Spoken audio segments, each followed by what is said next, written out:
Greetings, this is Rick Ward from Your Journey Transitions. Welcome you to step 3, getting the body in shape, in my 7 steps to 40 again. A psychologist once told me when it comes to healthier living and losing weight, the physical exercise helps the physical muscles and the mind, really clears the mind.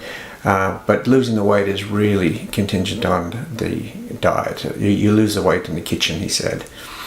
Now, due to the length of the videos, I've broken this up into 2 parts. Part 1 will be diet, and the second part will be the physical exercise. So let's join me now in part 1, the diet. As well as telling you what I do for my nutrition and my morning routines, I'll actually show you what I have for breakfast in the morning and lunch. It's probably the cornerstone of my weight loss and getting myself back in shape, getting the body back in shape.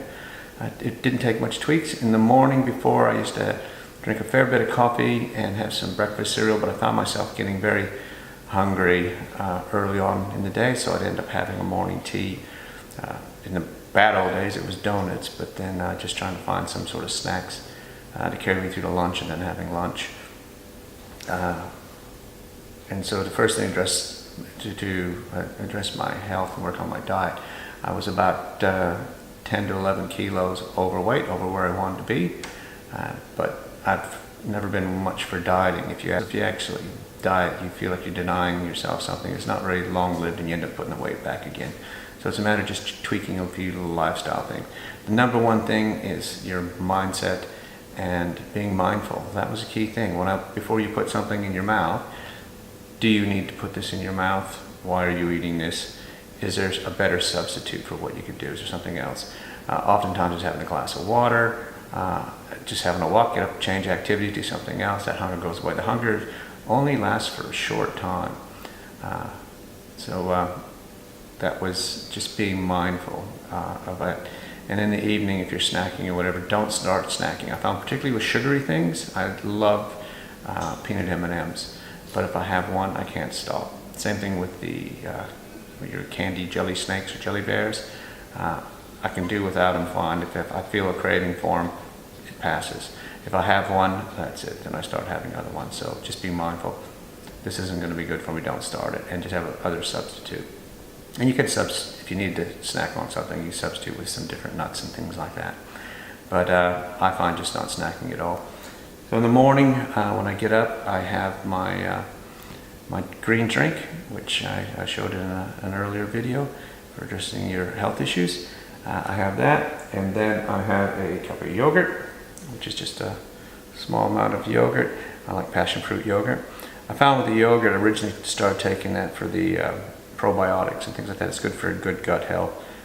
There's a lot of good things in yogurt, and the side effect I've noticed, I only have this small bit. It's about a cup of yogurt in the morning, and that and one banana just holds me through. This little bit of yogurt, I don't get hungry. I go all the way through to midday for lunch. I don't end up wanting any morning tea or anything like that, just with these 2 things.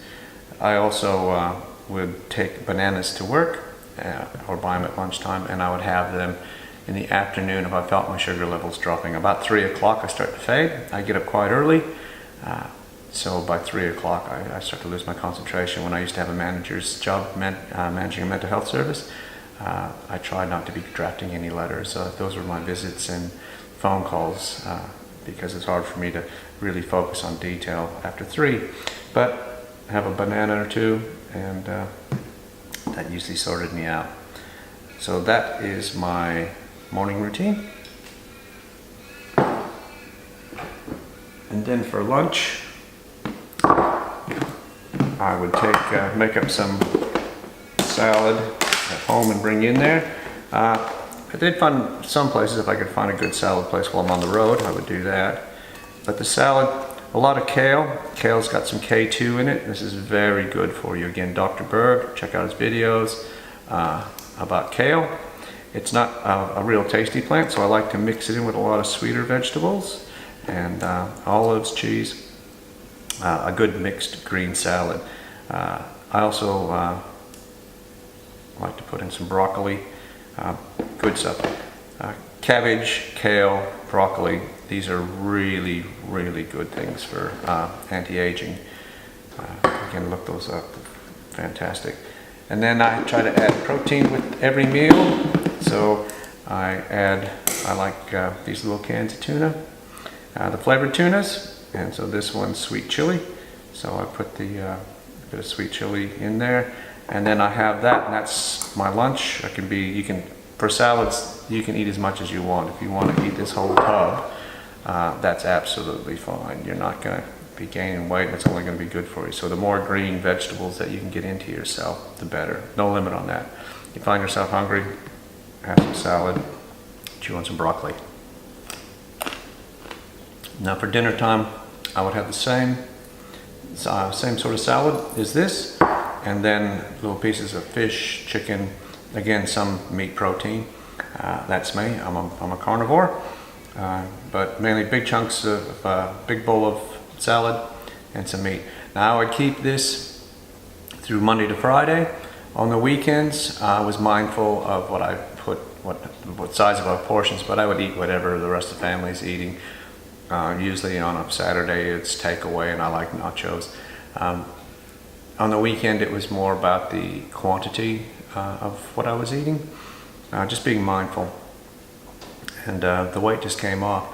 And to really keep yourself on track, I created a little spreadsheet there that would show, I would give myself a little schedule, what my current weight was, and then losing a half a kilo or 1 pound a week down to wherever I need to get down to.